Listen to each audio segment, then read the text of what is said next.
دیکھیں جو ذکر اللہ ہے، زبان سے بندہ سبحان اللہ پڑھتا ہے، الحمدللہ پڑھتا ہے، ان تمام ذکروں میں سب سے بہترین ذکر تلاوت قرآن کریم ہے۔ نحنو نزلنا الذکر، اس نے کہا ہے، اس کو ذکر کہا کہ ہم نے اس ذکر کو یاد نازل فرمایا، نحنو نزلنا الذکر وإنا لہ لحافظون۔ تو سب سے افضل ذکر،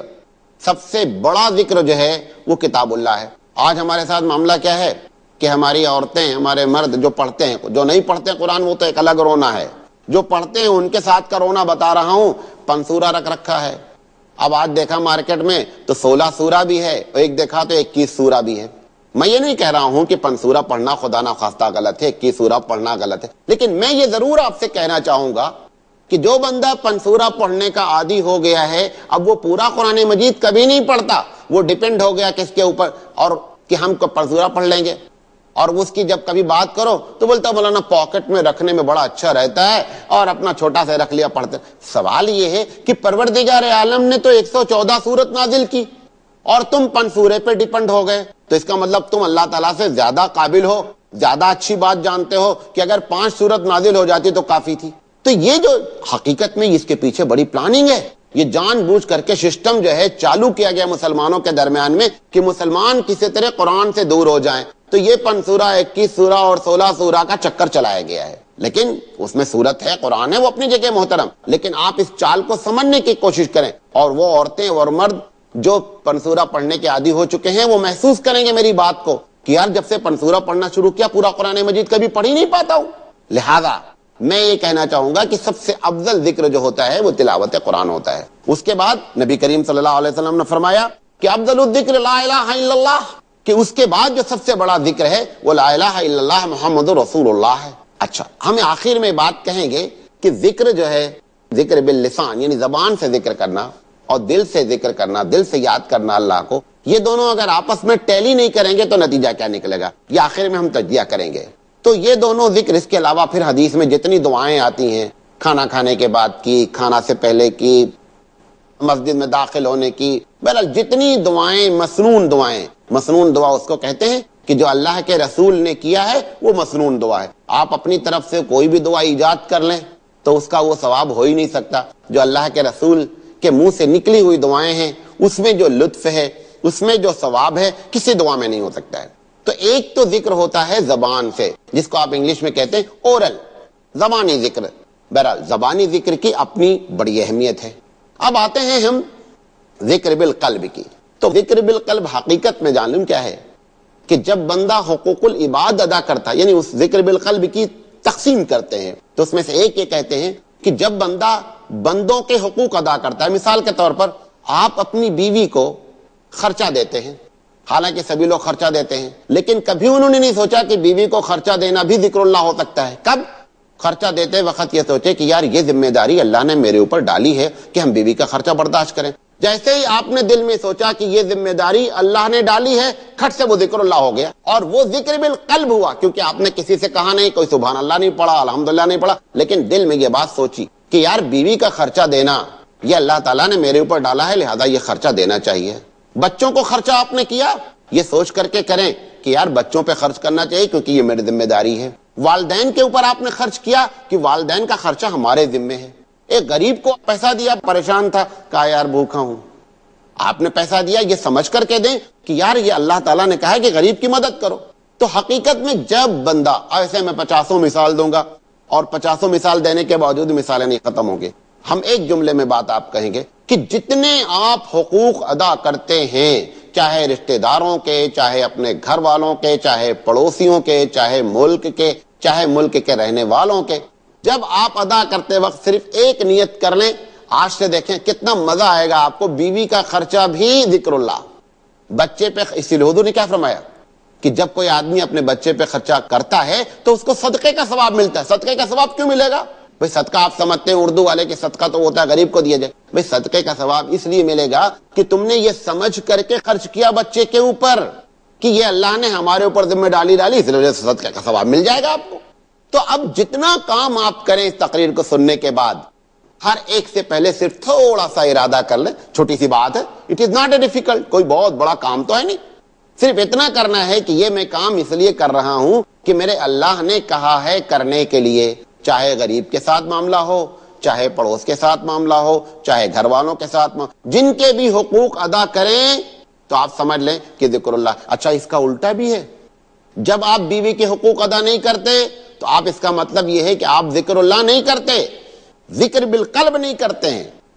کسی کے حقوق، کوئی غریب آ کر کے بولا بھیا پریشان ہے، آپ کے دل میں یہ بات اتر گئی کہ حقیقت میں یہ پریشان ہے، اور آپ نے اگر اس کی مدد نہیں کی تو اب بیکار میں آپ کہتے ہیں کہ ہم بڑے اللہ والے ہیں۔ کچھ بھی اللہ والے نہیں ہیں۔ اللہ والے تو یہ ہوتے کہ جیسے اس نے مانگا تھا، دل میں بات اتر گئی تھی کہ سچ کہہ رہا ہے، فوراً اس کی مدد کی جاتی۔ جتنے آپ حقوق ادا کرتے ہیں، چاہے رشتہ داروں کے، چاہے اپنے گھر والوں کے، چاہے پڑوسیوں کے، چاہے ملک کے، چاہے ملک کے رہنے والوں کے، جب آپ ادا کرتے وقت صرف ایک نیت کر لیں، آج سے دیکھیں کتنا مزہ آئے گا آپ کو۔ بیوی کا خرچہ بھی ذکر اللہ، بچے پہ، اسی لیے حضور نے کیا فرمایا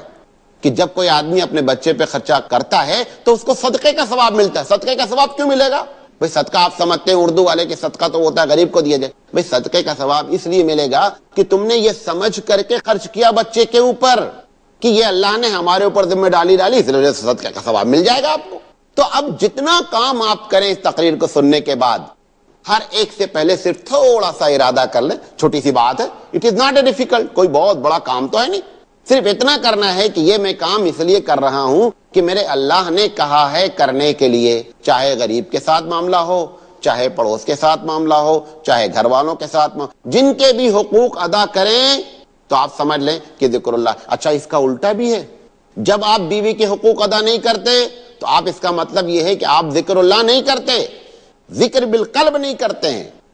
کسی کے حقوق، کوئی غریب آ کر کے بولا بھیا پریشان ہے، آپ کے دل میں یہ بات اتر گئی کہ حقیقت میں یہ پریشان ہے، اور آپ نے اگر اس کی مدد نہیں کی تو اب بیکار میں آپ کہتے ہیں کہ ہم بڑے اللہ والے ہیں۔ کچھ بھی اللہ والے نہیں ہیں۔ اللہ والے تو یہ ہوتے کہ جیسے اس نے مانگا تھا، دل میں بات اتر گئی تھی کہ سچ کہہ رہا ہے، فوراً اس کی مدد کی جاتی۔ تو ذکر بالقلب کہ جب بندہ حقوق العباد کرتا ہے نا تو حقیقت میں وہ ذکر بالقلب کرتا ہے۔ یہ ایک حقیقت میں بیان کرنا چاہ رہا تھا۔ حالانکہ ہو سکتا ہے کہ آپ نے کبھی اس ناحیے سے اس ذکر کے بارے میں نہیں سوچا ہو، لہذا اپنی زندگی کو چینج کریں، اور اس طریقے سے جب آپ کریں گے آپ دیکھیں یہ وہ چیزیں ہوتی ہیں نا کہ جو آپ کو اندر سے چینج کرتی ہیں۔ آپ خود بخود جو ہے نا وہ اللہ کا خوف آپ کے دل میں آنے لگتا ہے، آپ جو ہے محسوس کریں گے کہ میں اندر سے کیا ہو رہا ہوں، تھوڑا بدل رہا ہوں۔ حالانکہ یہ سب کام ڈیلی ہم کرتے ہیں، یعنی اپنے گھر والوں کو دیکھتے ہیں، بچوں کو دیکھتے ہیں، بیوی کو دیکھتے ہیں، والدین کو پیسہ دیتے ہیں، یہ ساری چیزیں کرتے ہیں، لیکن ہم نے کبھی سوچا نہیں ہے۔ اگر آپ اس طرح سے سوچنا شروع کریں گے تو انشاءاللہ آپ دیکھیں گے کہ آپ کو اندر سے محسوس ہوگا کہ حقیقت میں اللہ کا نام لے کر کے جب کام کیا گیا نا تو پروردگار عالم کے نام لینے کی وجہ سے دل کی کیفیت کیا ہوئی ہے، تبدیل ہوئی ہے۔ یہ ایک حقیقت ذکر ہے۔ اچھا دوسرا ایک حقیقت ذکر، ڈاکٹر عبدالحی رحمۃ اللہ علیہ، بڑے قابل آدمی، بڑے معتبر آدمی، انہوں نے کہا کہ نہیں صاحب اس سے بھی ایک اور طریقہ بھی ذکر ہے جو قلب کے ذریعے کیا جا سکتا ہے۔ ان کا کہنا یہ ہے کہ جب بھی کوئی کام کرے نا تو اس میں خیر کو طلب کریں اور اس کی برائی سے بچیں۔ مثال کے طور پر میں یہاں تقریر کر رہا ہوں، میں تقریر کرنے سے پہلے میں یہ ارادہ کروں کہ اللہ ایسی بات کہلانا نا کہ جو لوگوں کے دل میں اتر جائے۔ اللہ اگر کوئی بات خدا نہ خواستہ ایسی ہو جائے کہ جو غلط ہو رہی نا تو اے پروردگار عالم اس کو معاف کر دے۔ اب ہم نے یقینی بات ہے کہ رب کو یاد کیا نا، کسی سے کہا نہیں، کسی سے دعا نہیں مانگی، اللہ سے دعا بھی نہیں مانگی، صرف دل میں یہ ارادہ کر لیا کہ پروردگار عالم اچھی باتیں کہلوا دے کہ لوگوں کے دل میں اپیل کر جائیں۔ اللہ بری باتیں اگر کوئی زبان پر آ بھی جائے نا تو لوگوں کے دل پر اس کے اثرات مرتب نہیں ہو، یہ کہہ کر کے ہم بیٹھیں تو یہ ہمارا ذکر اللہ بھی ہے، تقریر بھی ہے۔ ایک آدمی جو ہے وہ ڈاکٹر کے پاس جا رہا، اپنے بچے کو لے کر ڈاکٹر کے پاس جاتے ہیں۔ اب آپ جانے سے پہلے یہ نیت کر لیں کہ اللہ ہم جس ڈاکٹر کے پاس جا رہے ہیں اے پروردگار عالم اس کے دل میں یہ بات ڈال دے کہ ہمارے بچے کو یا ہم کو کیا مرض ہے، صحیح مرض کی تشخیص اس کو عطا کر دے۔ آپ نے جب یہ سوچ کر کے آپ وہاں پہنچے نا تو حقیقت میں آپ ذکر اللہ کیا، یہ آپ نے اللہ کو آپ نے یاد کیا کہ اللہ ڈاکٹر کے دل میں یہ بات ڈال کہ میرے اندر مرض کیا ہے۔ اچھا ڈاکٹر نبض پکڑنے سے پہلے یہ جیسے مریض کو دیکھے وہ نیت یہ کرے کہ اللہ یہ بندہ میرے پاس آیا ہے، میرے دل میں صحیح بات ڈال کہ اس کو مرض کیا ہے، کہیں ایسا نہ ہو کہ میں ایسی دوا لکھ دوں جو اس کو نقصان کر جائے، کہیں ایسا نہ ہو میں ایسی دوا لکھ دوں جو اس کو فائدہ نہ کرے۔ تو اگر ڈاکٹر یہ نیت کر کے نہ پکڑے، بندہ جانے والا یہ نیت کر کے جائے، تو اب حقیقت میں کیا ہے کہ دونوں ذکر اللہ کر رہے ہیں۔ اب آپ اس پہ سینکڑوں ہزاروں مثالیں آپ مرتب کر سکتے ہیں کہ جتنی مثال چاہیں آپ اس میں دینا، کہ جس کام کو آپ بچے کو ایڈمیشن کرانے جا رہے ہیں اسکول میں، اسکول بڑا ہائی فائی ہے، فیس بھی خوب لے رہا ہے، آپ جا رہے ہیں ایڈمیشن کرانے، آپ نکلنے سے پہلے یہ دعا کریں کہ اللہ میں اسکول میں جا رہا ہوں، اگر اسکول میں جو خوبیاں ہیں نا پروردگار عالم وہ تو ہمارے بچے کے اندر آ جائیں، اور اگر اس میں کوئی شر کی بات ہے اس اسکول کے ذریعے، اے اللہ میرے بچے کو اس سے بچا لینا۔ پرنسپل جو ایڈمیشن لے رہا ہے وہ یہ کہے کہ اللہ یہ بچہ نیا میرے پاس آ رہا ہے، اور اگر اس بچے کی وجہ سے اسکول کو کوئی نقصان پہنچنا ہے تو اللہ اس سے ہماری حفاظت کرنا، اور اللہ اگر اس بچے کے ذریعے اسکول کا نام ہونا ہے تو پروردگار عالم اس کے ذریعے ہمارا نام کر دے۔ تو اس طریقے سے یہ ایک سرکل ہے، ہزاروں مثالیں آپ دے سکتے ہیں۔ ہر کام کرنے سے پہلے اپنے دل کو رب کی طرف جھکائیں، اور یقینی بات ہے اسی لیے نبی کے نے کیا فرمایا ہے کہ انما الاعمال بالنیات،